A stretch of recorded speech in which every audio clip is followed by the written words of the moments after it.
Hey everyone, welcome back to another episode of the Millionaire Real Estate Agent podcast. I'm Jason Abrams, and this is the place where we lift the curtain on the world of real estate like never before. Every week, I sit down with visionaries, pirates, and mavericks. We're here to document, demonstrate, and most importantly, demystify their game-changing models and systems. What secrets propel them to the top? And how are they living their dreams? This is about passion, it's about strategy, but above all, it's about real, tangible success. So buckle up and let's dive in. This is the Millionaire Real Estate Agent podcast.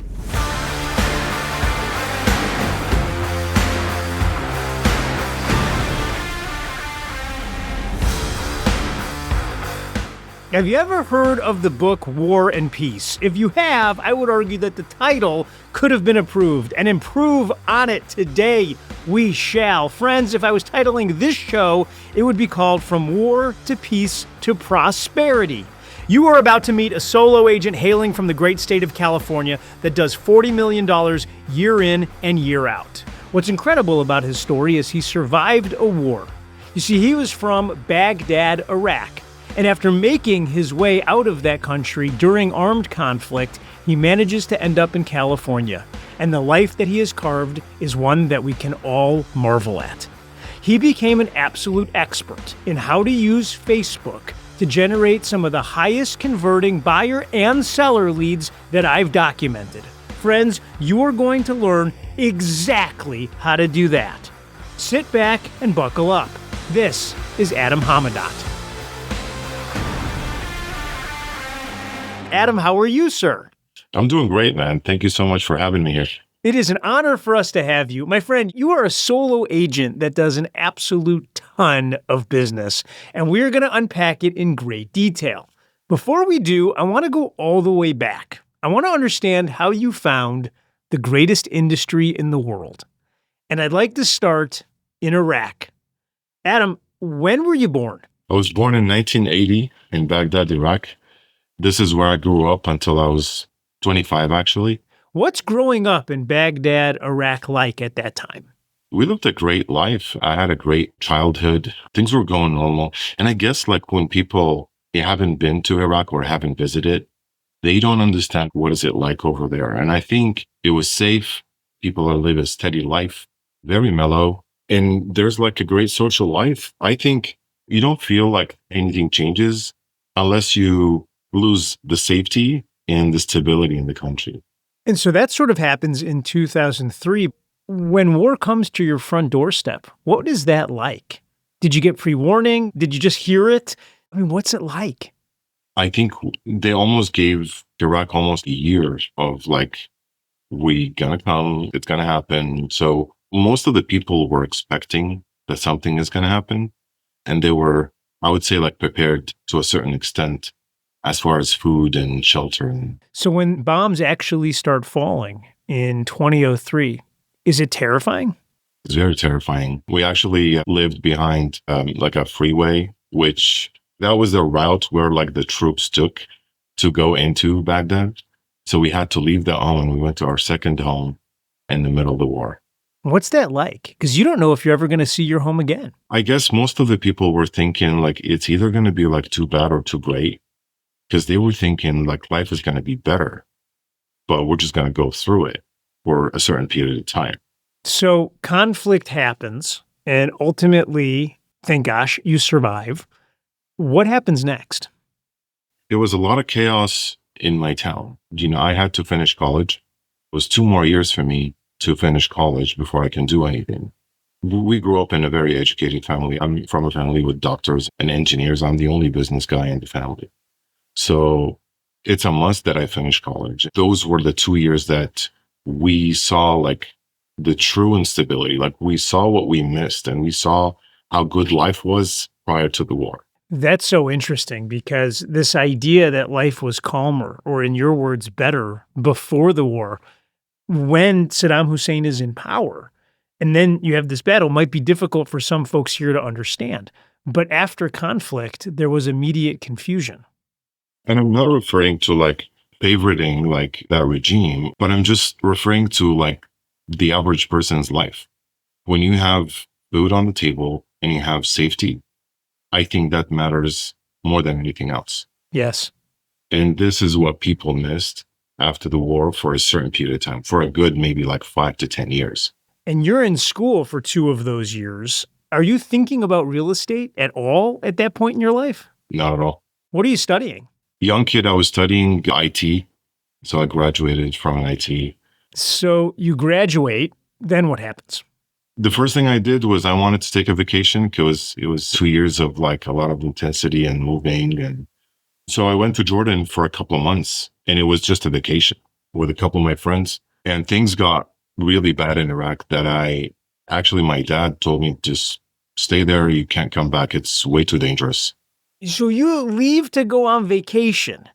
Yeah. 2 months later, your dad calls and says, don't come back. It's crazy here. Brother, your house, your family, your mom, they're all still there. What are you thinking at that moment? It's definitely an experience that I still appreciate until today. You know, as hard as it sounds, but it made me the guy I am today. It made me more responsible, self-dependent. I can just, I guess, think about the most important things in life and I guess appreciate them more. The first year I didn't have a job. And until I found one, I found a job in a radio station in Amman, Jordan. It was a private English radio station.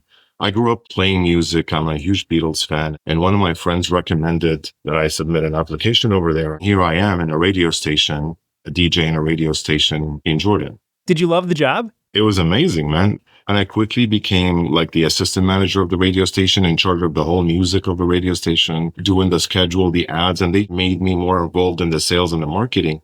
This is where I started love that marketing aspect of the business. And during that time, you meet your chosen and ultimately fall in love. We got married in 2009 because we knew we were going to come to the U.S. Wait a second. Well, how do you end up even thinking about the United States? So being from that side of the world, because of what happened in Iraq, there was an option for you to submit an application to immigrate to the United States. So you interview and you go through the process. And once you're approved, you're just basically waiting on, the time of your flight. What do you get, a phone call that says you're up, you're coming? Yeah, it was a phone call. I think it was like 40 days to get here. So I had a friend of mine who lives in Orange County. I called him up. I said, hey, I might come there. I'm considering California. How's life over there? Obviously, there was recession. Things were going down here. It was bad. He said, well, I can get you a job as a security guard, but that's what's available. And I'm like, well, if that's available, then I'll go. So you pack everything up, you get on a plane, and you land in California, and now you're a security guard? No, I interviewed with that security company. And funny enough, we met a guy that was helping us with the paperwork. He said, your English is good. Why don't you apply for this insurance agency of a friend of mine? I'm like, sure. So I did an interview and I submitted my application. And they said, well, you just need to get your license and we'll get you going as an insurance agent. So I got my license and that was my first job. This is the craziest thing. So you come over and now you're in the insurance business. Yes. What do you learn in the insurance business that ends up helping you in the real estate business? I think everything is relationships. It's maintaining those relationships in the insurance business. A person can come and buy a quick policy from you that they need right then and there to save some money. But the retention and the long-term, renewal process and customer service and everything that comes in between, it's truly relationship-based business. So when you get here and you start in the insurance business, is the streets paved with gold, as so many who come to the United States hope it is? Is it success right off the bat, or was it hard? I wouldn't call it hard. I would say it was the adjustment phase that we struggled with in the beginning because everything is new. Life is busy and kind of fast-paced in the U.S. in general compared to the rest of the world. So that was the first challenge that I had. But then there was that ceiling of success that I just couldn't break. I tried to make more connections, got more referrals, hire more agents, just trying to run the business to the peak, but I just didn't see the growth. It didn't change my bottom line. And I started thinking of something that I could do I wanted a business or a job that if I can put more effort into it, I'll see the reward. I want to control my income. I love that. So what'd you do? I had a couple of real estate agents friends back then. So I started asking them about the business and they said, well, it's a great business. If you want to do it part-time, you can. I said, well, 20K extra a year and I'll be fine. So I'll do it part-time. And then I took the license based on that. I totally get that. If I can make an extra 20 grand a year, great. You now make over $1 million every year. So do you get in and just instantly start having success? No, I was on a team in the beginning and things didn't go as expected. I didn't have a transaction in the first 4 months until I went to my KW office and asked them to put me with a mentor. And back then, the KPA was matched with a great guy. It was the reason that I'm on the right track today. What does he tell you or show you that changed your life? He made me shadow him. He made me look into how he runs transactions and how his customer service was like out of this world. That if you do this, then you're always going to get business and referrals. And that was it. I was on my own after 3 transactions and I just need to make it consistent. So wait, before you tell him, because I know you're about to go into the model. So friends, you know this part of the show. Adam is going to tell you exactly how he generates enough leads to do the volume of business that he does. We're going to document it for you. We're taking the notes. You don't have to take the notes. If you're driving down the street in your Teslas or in the new Escalade, beautiful, by the way, you don't have to worry about the notes. You can get them at MREAnotes.com. Adam, tell me exactly how you use social media to generate enough leads. So in the beginning, I looked at some ads and there was a company that was running social media ads and specifically Facebook at that time. That was in 2017. And they give us examples of the ads that they run. And I wanted to test things out with them. So I did. And it was the 3 months that I subscribed with them. Everything was good. I loved the system. I loved the way that I interacted with these leads. And I just learned how to actually convert those leads to clients. But I saw a problem with the conversion ratio. And it wasn't anything that I was doing wrong. It was the quality of the leads. And I figured that these leads are spread out. They're inconsistent. The quality of them are not the best. So what I wanted to test was I wanted to advertise to the people who speaks my language, because I figured that if these clients are just like me, if they came here several years ago, they're going to need someone that they can trust. And in our community, there is a bad reputation for real estate agents. People think real estate agents are not the most straightforward people, or they lack integrity and whatnot. So I wanted to change that.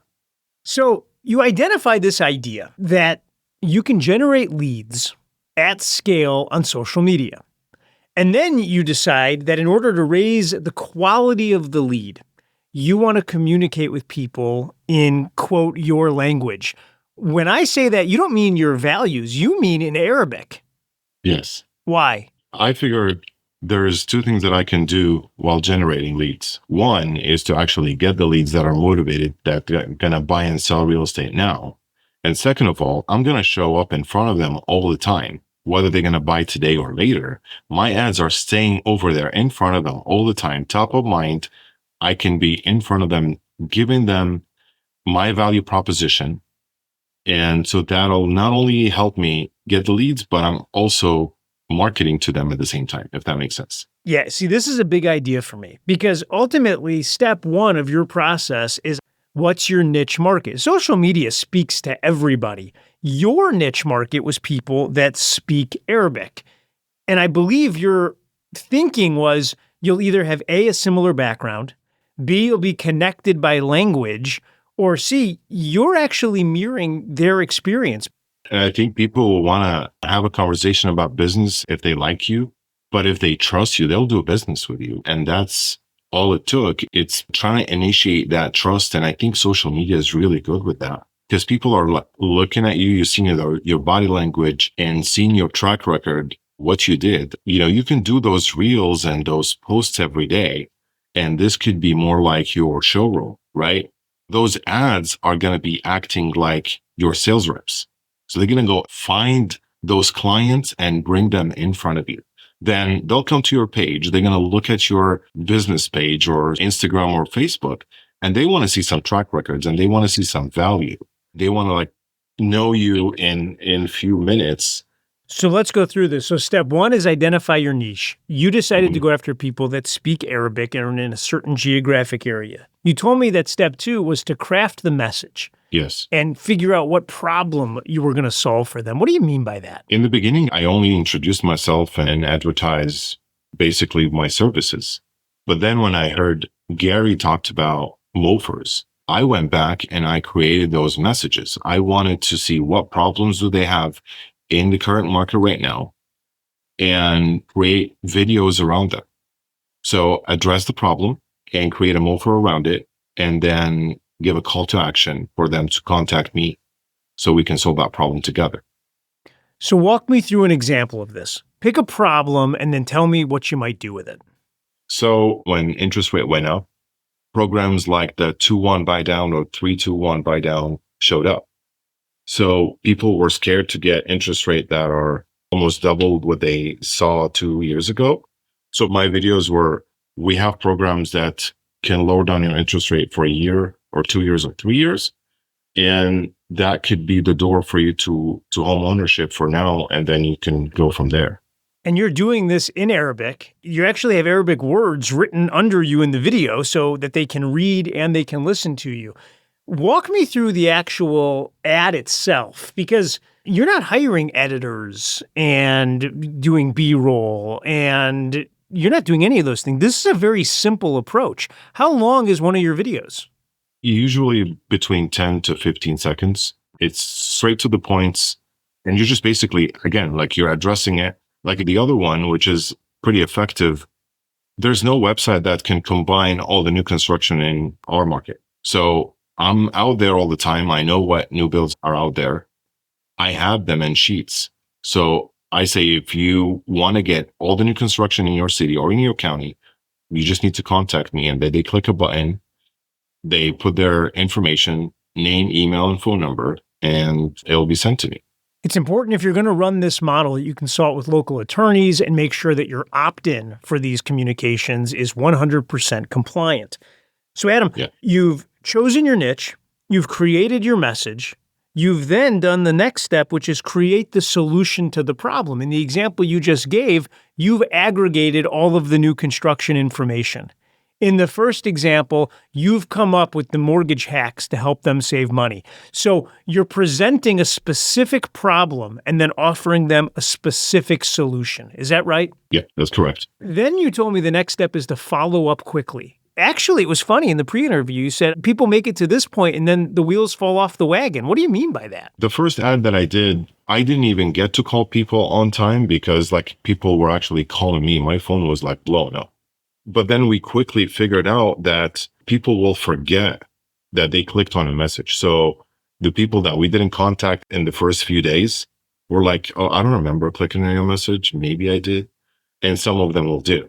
So we learned that if you don't call them within the first 2 hours, then most likely they'll forget about you. There'll be way too more ads in front of them, especially when they click on your ads. The algorithm will show them more of the same type of ads in front of them, and you'll probably be forgotten. So you want to be quick on that. I don't know what it says about humans that they can't remember what they did 2 hours ago, but I know that experience is 100% right. Let me ask you this. I'm keeping the video 12 to 15 seconds, which it sounds so short, man. Are you sure? Yeah, I mean, it goes like this. Interest rates are pretty high these days. I have programs that can lower down your interest for the next 2 years. If you're interested, click learn more and I'll contact you with more details. So here's my question. The numbers on this thing are pretty astounding because your average sales price is such that the cost of these leads leaves you an amazing margin. How do you think about how much you spend on it? How much does it cost you? How many of these incoming leads do you get? Talk me through the math of this. I get about, I want to say 2 to 4 leads a day. The quality of them is really good. Like I would convert at least like 1 out of 10 and sometimes more than that. So like a 10% conversion ratio is pretty high for like online leads. So it really depends on how much do you want to spend on it, but the ROI is very high on those. I would say like you'll at least get 10 folds of your money with online leads going that route. 10x. Yeah. That's fantastic, dude. Yeah. So if I do this, what am I going to do wrong? Like, save me the time and the effort, man. What's going to break first? What mistake am I going to make? Where am I going to go wrong? Right now, like people are very focused on how to convert and how to get attention online because people are on the phone all the time and you don't want to sound like everyone else. So it's important not to sound like any other realtor. The hook is everything. So how do you start with a video is probably 90% of the problem. Tell me more.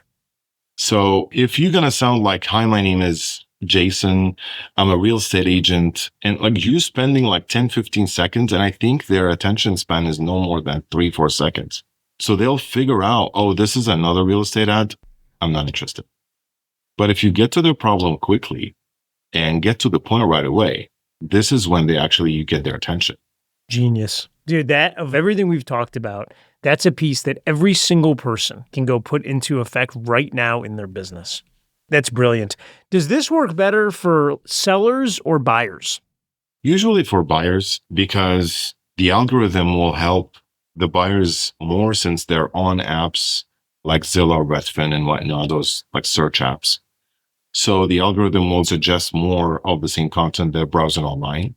So the algorithm will put more real estate ads in front of it. So one of the reasons I wanted to do this show is because a lot of the people that think online leads, they think teams, because teams have so many people that can call and so many people that can follow up and someone has to place the ad. But you're a solo agent, man. I mean, sure, you have an administrative assistant, but you're running and gunning. You're actually calling and talking to these people. Yes.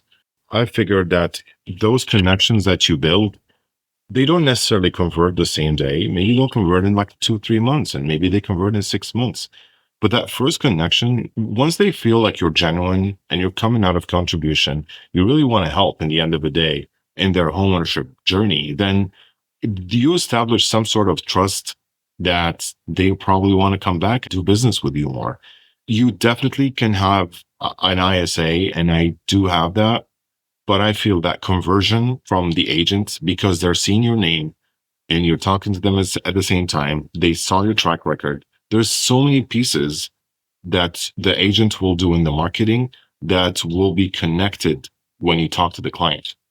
Spot on. All right, Adam, I want to switch gears. There was a gentleman named Epicurus, and he was a philosopher, and he bought a villa in ancient Athens. And he created a beautiful garden, and he would invite 1 or 2 people over, his best friends, to talk philosophy. And it became known as Epicurus' garden. We'd like to join you to our garden to talk about life. Will you join us? Absolutely.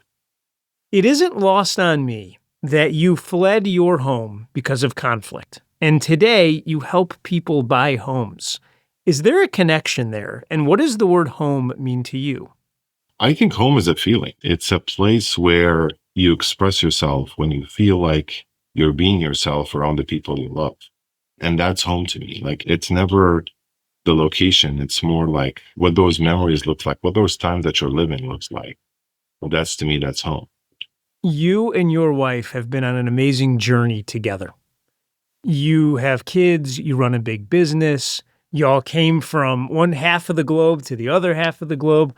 What's the secret, man? When you look up, y'all are business partners and life partners. What would you tell us about being in a good relationship? I love one of your videos when you said, like, there's no real balance. There's work hard, play hard. And that's what I believe in. And we addressed that from the beginning. We knew it's going to take me, a few years to build that business to a certain extent where we can call it stable. And she was fully supportive. She was fully understanding of what it looks like, and especially like growing, having 3 kids that are all like around the same age. It's fun, man, but it's a lot of chaos at the same time. A big part of your business that we didn't unpack today is agent referrals. You receive a lot of referrals from agents all over the country, usually in the luxury space. Why do you think you've been so successful in that arena? I think the relationship with the other agents is exactly like nurturing relationships with your contacts in your sphere. These actually are my friends. So we hang out together, we get together, few times a year. We know each other very well, and we know the businesses that all of us run. So we mastermind together. We know the quality of each other's, and we know when we refer a person to them and receive a referral from them, we know what it means. So when I send a referral to Jason, I know what Jason's quality, I know what Jason's customer service and execution, and I can relay that to my clients when I do that referral. You were one of the founding members of KW Arabic, which was a community of real estate agents that all had a language in common. What did you learn on your journey of mentoring and starting that group? What did I learn is that people always seek the people who speak their language, they understand their culture when it comes to those transactions. And I see it more on the buy side than the selling side. I feel like the buying side is more daunting, as an experience for a buyer to actually go through it. And I feel there are two types of people. There are that type that goes on Zillow and Redfin, and he will wait until they see that house that they like, and they'll jump on it, and it doesn't matter which agent that they'll work with. And there's the other type of people who see this as an experience that they think they need an expert that guides them through that. And they need someone that they can trust to work with them on that. And I think this is the value of KW Arabic, where people will look for agents who will understand their culture, who will understand their backgrounds, and help them based on that. Before you came to the U.S., did you know this concept of the American dream? Was that an idea that you knew of? No. I know I wanted to build a good life. I wanted to be successful. I want to prove myself. And that's all I knew. I wanted to make it big, and I had big dreams, and I still do. Adam, I think you're going to be uncomfortable when I say it, man, but you're kind of my hero, and I'm going to tell you why. It's one thing to grow up in a neighborhood or in an area and then sell real estate in it. It's another thing to move to a new city and start to sell real estate, and even another thing to move to a new state. But I know few people that have moved to a new country, who've adopted a new language, and then move through the ranks of the industry like you did to reach the top. And I got to tell you, you inspire me every single day. I appreciate you, man. You inspire us all. We learn from you daily. We love being in business with you. There it is, friends. Adam, thanks so much. I can't even imagine it. Honestly, I'm sitting here and I'm listening to everything that he's saying, and I'm putting myself in his place as a young person trying to find their way in life who goes on vacation and then gets a phone call. It's not safe here. You can never come back home. I leave a pause only to let you just imagine what that call must have been like. He talks about it with such a calmness and so nonchalant, and then somehow manages to find his chosen. They randomly pick California because he thinks he can get a job that he actually never ends up taking, only to come here and raise this incredibly beautiful family and be so grateful for the opportunity that's been presented to him, yet have such a thirst and hunger to seize more opportunity. You see, his Facebook method, it sounds unique to him in the moment because he does it in Arabic, but it's one that can translate for all of us. Number one, find your niche. Now, for Adam, he chose Arabic speakers, but I got news for you. Niches are all around us. You could find people that want to simply invest in real estate. You can find people that love playing a certain sport based around real estate. Heck, you could focus on lifestyle properties like, I want to have a property that allows me to fish. All of these things are niches. You've heard from other people on this show who say, I represent people only who are going through divorce because I want to be there at the toughest time of their life. My niche used to be representing professional athletes. Once you find your niche, we simply have to have a very clear message. The fact of the matter is you have very limited and short attention spans from consumers. Adam is going to do his entire Facebook message in 15 seconds or less. Once you have it and you've nailed it, run the ad. And then here's the part that all too often we fall down on. When somebody reaches out, make sure you follow up with them. Now, I know what you're thinking. You're thinking, Jason, it can't be that easy. Friends, you just heard it from someone who's doing it. It's actually that easy. Go forth and do likewise. There it is. That wraps another episode. Friends, I don't know what you're taking out of this. I really don't. I'll tell you what I want you to be taking out of it, which is these are the people that are having tremendously big lives. And the reason it's happening is because they're setting up the models and systems to do just that. Gary Keller told me that leadership is teaching people how to think so that they do the things they need to do when they need to do them, so that ultimately they get the things they want when they want to have them. And that's what I want for you. You're all leaders, but it begins with leading ourselves. If you're enjoying this podcast, I want you to click the subscribe button anywhere that you get your podcasts. We want to be the voice in your head every single week, and every week we're dropping new content. We also send out a newsletter at the conclusion of every show to make sure that you get the highest points in the models and systems that were discussed. So if you want to sign up, I need your name and your email address. Head over to the MillionaireAgentPodcast.com. MillionaireAgentPodcast.com. Enter your name and your email address, and every week that newsletter will be in your box. Friends, you just went on a journey. I hope that what happens between now and the next time we meet is absolutely wonderful for you. Thanks for listening. I'll see you next week. This podcast is for general informational purposes only. The views, thoughts, and opinions of the guest represent those of the guest and not KWRI and its affiliates, and should not be construed as financial, economic, legal, tax, or other advice. This podcast is provided without any warranty or guarantee of its accuracy, completeness, timeliness, or results from using the information. Warning: you must comply with the TCPA and any other federal, state, or local laws, including for B2B calls and texts. Never call or text a number on any do not call list, and do not use an autodialer or artificial voice or pre-recorded messages without proper consent. Contact your attorney to ensure your compliance.